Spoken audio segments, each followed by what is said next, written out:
Leo baby's day 5 చాలా అల్లరి చేస్తున్నాయి. నేనైతే లిటరల్లీ వెయిట్ చేస్తున్నా ఎప్పుడు కళ్ళు తెరుస్తాయని.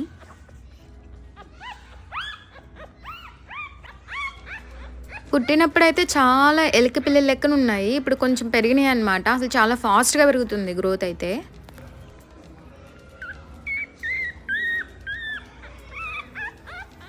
ఇదన్నిటికన్నా లాస్ట్ పుట్టిన బేబీ. అన్నీ చాలా హెల్దీగా ఉన్నాయి అండ్ క్యూట్గా కూడా ఉన్నాయి.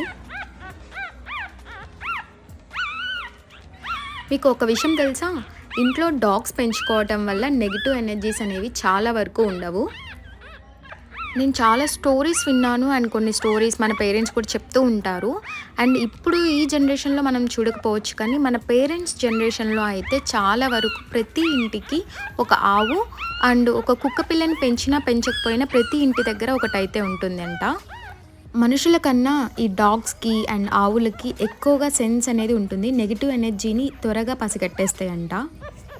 ఇప్పుడున్న ప్రకారం మనకి ఆవుల్ని పెంచేంత స్పేసెస్ లేకపోవచ్చు సిటీస్లో. అట్లీస్ట్ కుక్క పిల్లల్ని పెంచుకోండి బ్రో, ఏమవుతుంది? మీరు తినేది తింటుంది, అంతకన్నా ఎక్కువేం ఉండదు. ఇంకా మనుషుల కన్నా కుక్కలే చాలా విశ్వాసంగా ఉంటాయి. మంచి బ్రీడ్ డాగ్నే పెంచాలని లేదు, వీధి కుక్కలు అయినా సరే మనం పెంచితే అవి పద్ధతిగానే ఉంటాయి.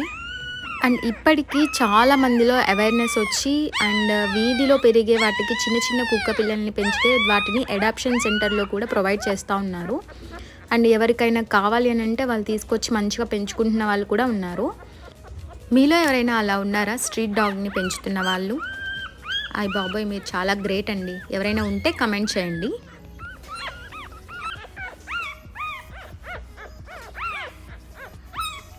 నేనైతే చాలా షాక్లో ఉన్నాను, ఎందుకంటే మా లియోగాడు అసలు ఫుల్ అల్లరి, ఒక్క ప్లేస్లో ఉండడు తిన్నగా. అలాంటిది వీటికి పిల్లలు పుట్టినాక అసలు అలా పడుకొని పాలిస్తుంటే నేనే షాక్లో ఉన్నాను. ఇదే అనుకుంటా అమ్మలో ఉండే గొప్పతనం.